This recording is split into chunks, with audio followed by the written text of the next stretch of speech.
बिस्मिल्लाहिर्रहमानिर्रहीम। अल्लाह जे प्यारे हबीब नबी करीम सल्लल्लाहु ताला अलैहि वसल्लम जन फरमायो आहे।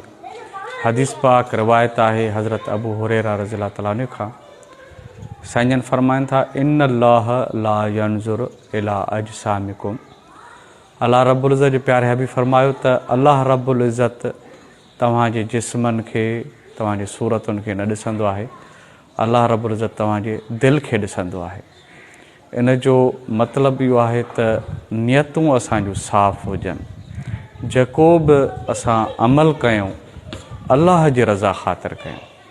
जेकॾहिं सखावत कयूं था या इल्मु फैलायूं था पिया या सदक़ात कढूं था पिया या जेका बि नेकी कयूं था ख़ालिस अल्लाह जी रज़ा ख़ातिर हुजे त इंशा अल्लाह ताला भलायूं थींदियूं ऐं नियतूं साफ़ हूंदियूं त इंशा अल्लाह ताला कामयाबियूं आहिनि।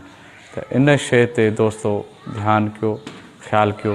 हीअ जेका हदीस पाक आहे इहा किताब रियाज़ सालिहीन बाबुल इख़लास मां निकितल आहे। इन खे तव्हां पढ़ो, मुतालियो कयो। अल्लाह से तव्हांखे ख़ुशि रखंदो। हर मामले में ख़ालिस नियतूं रखो, भलाई थींदी।